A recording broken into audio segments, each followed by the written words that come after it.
Assalamualaikum warahmatullahi wabarakatuh. Selamat bertemu kembali anak-anak. Sudah tahu semuanya ya siapa saya? Saya Pak Munif. Di sini saya akan mengajar tentang kelas tematik kelas 5, yaitu tema 1, subtema 1. Pada kesempatan kali ini saya akan mengajar tentang mata pelajaran bahasa Indonesia. Nah anak-anak, untuk belajar selama daring ini kalian harus disiplin ya. Kalian harus menyediakan waktu. Kapan waktu untuk sekolah? Usahakan saat jadwal waktu yang sudah dibagikan ke kalian selama pembelajaran daring itu kalian ikuti ya, meskipun nanti bisa jadi pemberian materi ini hanya 10 atau hanya 15 menit saja.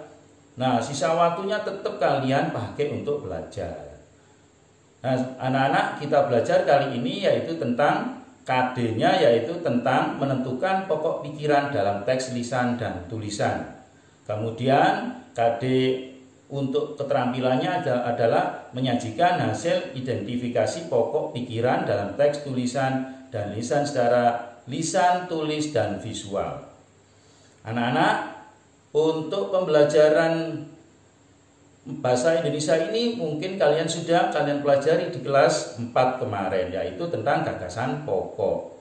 Nah, tujuan kita belajar kali ini yaitu untuk dengan kegiatan membaca, siswa dapat menentukan ide pokok setiap paragraf dalam bacaan secara tepat. Kemudian yang kedua yaitu dengan menulis, siswa dapat mengembangkan ide pokok menjadi sebuah paragraf secara runtut. Nah, anak-anak, ini kayaknya sudah sama dengan kemarin waktu kelas 4 ya, gagasan pokok. Nah, apakah ide pokok itu? Ide pokok adalah gagasan yang menjadi dasar sebuah paragraf. Ide pokok disajikan ke dalam bentuk kalimat utama. Kemudian kalimat utama itu apa? Kalimat utama adalah kalimat yang memuat ide pokok, bisa berada di awal, bisa berada di tengah, dan juga bisa berada di akhir paragraf. Sama ya ketika kalian belajar di kelas 4, tapi kalau di kelas 4 namanya gagasan pokok, kemudian gagasan pendukung. Kalau di kelas 5 namanya kalimat pokok, ide pokok, kalimat utama, dan kalimat pengembang. Sebenarnya sama saja anak-anak ya. Jadi saya harapkan dengan tambahan ilmu ini akan lebih memantapkan kalian bagaimana sih mencari ide pokok atau sebuah kalimat utama. Kenapa? Karena itu sangat penting untuk memahami sebuah teks atau untuk memahami sebuah bacaan. Sangat penting sekali. Nah, kalau kalian bisa mengerti, kalian bisa dengan baik menentukan ide pokoknya, maka otomatis dengan membaca kalian akan paham. Dengan membaca teks apapun kalian akan paham. Ide pokok, saya ulangi lagi, bisa berada di awal, bisa berada di tengah, maupun berada di akhir. Nah, ayo coba kalian buka buku tematik halaman 3, yaitu tentang organ gerak manusia dan hewan. Nah, mari perhatikan paragraf pertamanya. Ayo kita baca sama-sama. Salah satu ciri dari makhluk hidup adalah bergerak.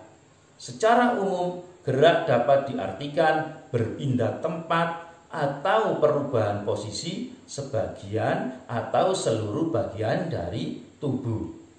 Makhluk hidup akan bergerak apabila ada rangsangan yang mengenai sebagian atau seluruh bagian tubuhnya. Ya, sekali lagi perhatikan kalimat utamanya di paragraf pertama.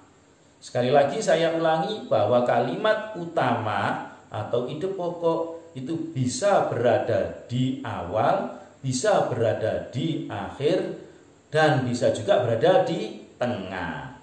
Tidak mesti di awal kalimat. Tapi Pak, kok kebanyakan di awal kalimat Pak? Iya, memang kebanyakan berada di awal. Sekarang saatnya tugas kalian untuk mencarinya, ya, mencari ide pokok atau kalimat utama, atau kalau di kelas 4 namanya gagasan pokok dan gagasan pendukung, ya. Tapi kalau sekarang namanya adalah kalimat utama dan kalimat pengembang. Nah, coba ya kita lihat dari teks di atas, coba kalian tentukan ide pokok dan kalimat pengembangnya. Ya, bisa dibaca lagi, tidak apa-apa dibaca berulang-ulang supaya kalian tahu mana ide pokok yang benar dan mana kalimat pengembangnya. Kalau kalian sudah bisa menemukan bahwa salah satu ciri dari makhluk hidup adalah bergerak, berarti ide pokoknya kalian sudah tepat dalam memilih ide pokoknya. Ya, mudah kan? Hanya diingat ya, mudah bahwa ide pokok adalah inti dari kalimat tersebut. Kemudian berikutnya yaitu kalimat pengembangnya. Kalimat pengembangnya yaitu secara umum gerak dapat diartikan berpindah tempat atau perubahan posisi sebagian atau seluruh bagian dari tubuh makhluk hidup. Nah, sudah benar ya? Nah, kalian memang pinter-pinter ya. Kelas 4 kemarin sudah diterangkan. Insya Allah semuanya sudah bisa. Nah, itu sama saja kan kemarin kalau kelas 4 namanya gagasan utama, gagasan pokok, gagasan pendukung dan lain sebagainya. Sama. Itu semuanya sudah kita pelajari. Ini hanya mengulang lagi supaya kalian benar-benar ingat, supaya kalian benar-benar mengerti. Kenapa? Karena kalau kalian tahu, kalian mengerti ide pokok tersebut, maka akan dengan mudah kalian akan memahami sebuah bacaan. Padahal kalian ingat ya, kunci dari ilmu pengetahuan adalah membaca. Literasi, membaca ya.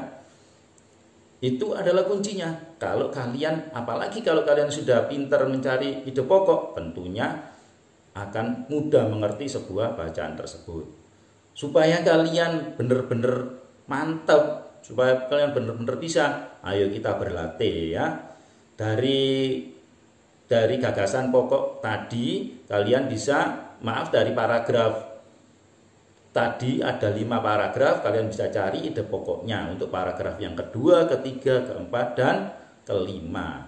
Terus bagaimana Pak nanti kalau untuk ininya Pak, untuk menjawabnya? Menjawabnya nanti akan saya kasih link dari Google Form ya, akan saya bagikan di grup masing-masing.